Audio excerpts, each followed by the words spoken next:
Chapter sebelumnya kita diberikan fakta yang cukup mencengangkan, di mana pulau yang dituju oleh bajak laut topi jerami bukanlah pulau biasa, melainkan pulau itu bernama Egghead.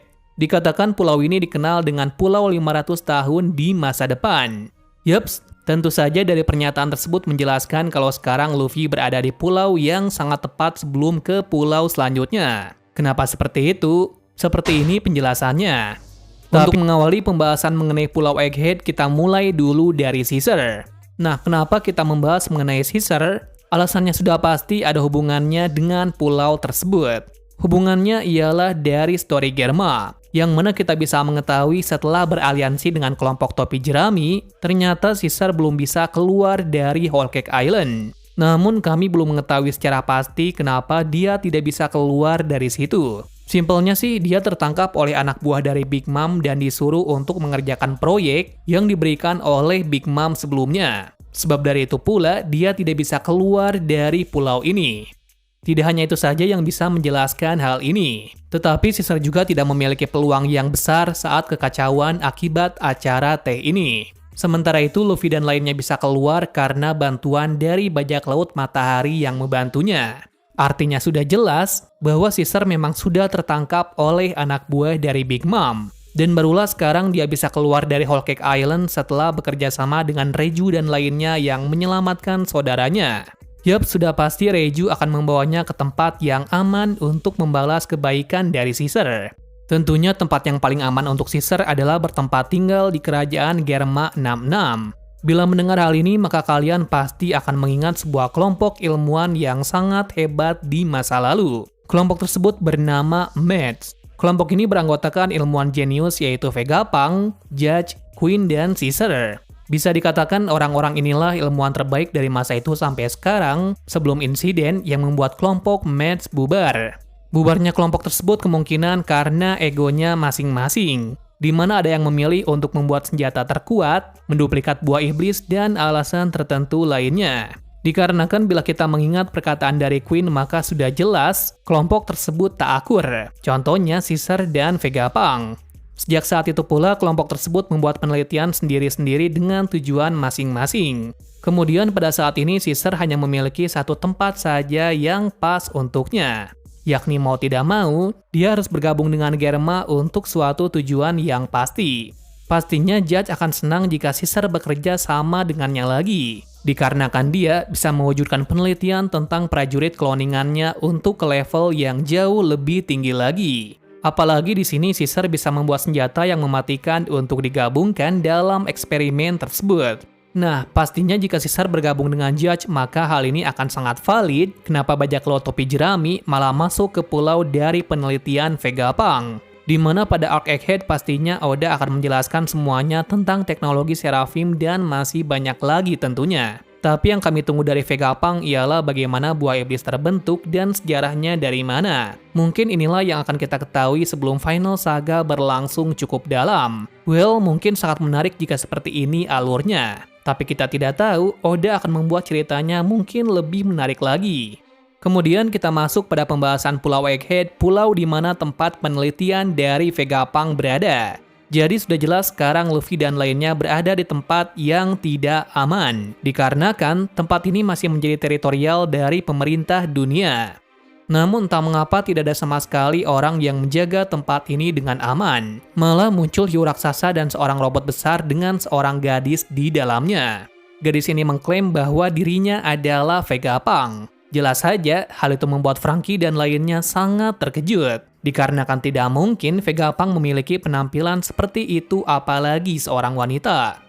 Terlepas dari gadis itu yang mengaku sebagai Vegapunk, ia juga bukanlah orang biasa, melainkan dia sangatlah pintar dan cerdas. Bahkan dia pula yang membuat hiu dengan AI yang sangat pintar walaupun masih ada sedikit kesalahan dalam programnya. Lantas apakah benar dia adalah Vegapunk yang asli? Tentu saja masih misterius siapa Vegapunk yang asli.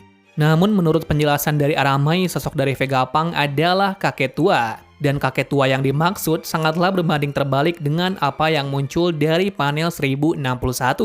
Mungkin ini ada hubungannya dengan tanda 02 dalam bajunya tersebut. Biasanya jika ada tanda angka seperti itu, maka makhluk atau benda itu merupakan sebuah eksperimen juga. Lantas, apakah gadis ini adalah sebuah proyek sempurna dari Vegapunk? Sayangnya jawabannya belum diketahui secara pasti. Namun pastinya sebelum membuat sebuah Seraphim dengan daya tempur yang sangat dahsyat, Vegapunk diharuskan untuk membuat satu prototipe yang berhasil. Dengan begitu, maka dia akan mudah mengembangkan lagi bentuk Cyberg seperti Seraphim ini. Kalian sudah mengetahui bahwa Seraphim menggunakan DNA dari beberapa Shichibukai dan campuran dari ras Lunarian. Dari kesimpulan ini sudah menjelaskan untuk membuat sebuah robot yang canggih dan pintar bukanlah hal mustahil bagi Vegapunk. Lantas pertanyaannya, apakah perempuan yang mengaku sebagai Vegapunk adalah sebuah robot? Nah, ini masalahnya. Dikarenakan perempuan ini tidak terlihat sama sekali seperti robot, bahkan terlihat seperti wanita yang sangat normal. Kami mengira gadis ini adalah Uta, dikarenakan memiliki kemiripan yang sama dari segi mata dan penampilannya. Namun tidak mungkin jika perempuan ini adalah Uta, dikarenakan Uta memiliki rambut merah dan putih. Terus siapa sebenarnya perempuan yang satu ini? Kami menduga dia adalah bawahan dari Vegapunk. Entah asistennya atau anaknya sendiri, kita belum dikasih informasi mengenai seluk-beluk dari Vegapunk. Nah, yang akan mengungkap tentang Vegapunk sebenarnya adalah Juri Bonnie. Tetapi sayangnya mereka terpisah cukup jauh dari kelompok yang lainnya. Nah, kenapa Bonnie yang akan mengungkapkan gadis itu adalah Vegapunk atau bukan? Dikarenakan Bonnie datang ke sini karena dia ada urusan dengan Vegapunk. Entah apa sebenarnya urusan yang dikatakan Bonnie, menurut kami ini ada hubungannya dengan insiden Marijoa sebelumnya. Yap, tepat sekali, Kuma belum sembuh 100% dikarenakan jiwanya telah berganti seperti budak dan cyborg. Lalu apa hubungannya Bonnie dan Kuma? Jelas sekali bahwa mereka berdua berhubungan. Mengingat saat Bonnie melihat Kuma yang disiksa oleh Tenryubito, dia merasa sangat kesal dan marah. Akan tetapi dia tidak bisa berbuat apa-apa di situ. Nah, setelah para petinggi revolusi berhasil membawa Kuma, Bonnie pun berinisiatif untuk mendatangi Vegapunk untuk mengetahui cara mengembalikan Kuma seperti sebelumnya. Jadi jelas sekali hal ini akan sulit untuk dilakukan, dikarenakan Bonnie benar-benar mau menantang pemerintahan dunia. Jelas saja Vegapunk juga tidak mau melanggar aturan dari pemerintahan. Akan tetapi menurut kami Bonnie memiliki ide yang sangat cemerlang, di mana dia akan memanipulasi umurnya menjadi tua. Dengan begitu, dia bisa meminta apapun kepada Vegapunk. Nah, kenapa bisa begitu? Dikarenakan jika Bonnie memanipulasi umurnya menjadi tua, maka sosoknya sangat mirip seperti Ratu Kerajaan Sorbet yaitu Connie. Yang menang Kerajaan Sorbet juga salah satu dari 20 kerajaan yang beraliansi. Dengan itu dia bisa mengetahui cara untuk mengembalikan Kuma seperti dulu lagi. Lantas kenapa dia sangat ngebet untuk menyembuhkan Kuma? Alasannya sudah pasti, Kuma adalah orang yang sangat baik di masa dulu. Dikatakan pada masa lalu Kuma adalah seorang raja dari suatu kerajaan, tak lain dari Kerajaan Sorbet. Nah, ini ada hubungannya dengan Bonnie yang berasal dari South Blue, yang mana dia mungkin juga dari kerajaan tersebut. Disinilah hal menariknya terjadi. Apakah mungkin Connie dan Bonnie adalah orang yang sama? Sepertinya bisa saja satu orang, dikarenakan kita tidak mengetahui secara pasti Bonnie itu sudah berumur berapa. Mungkin saja dia sudah tua dan mendapatkan buah iblis memanipulasi umur itu.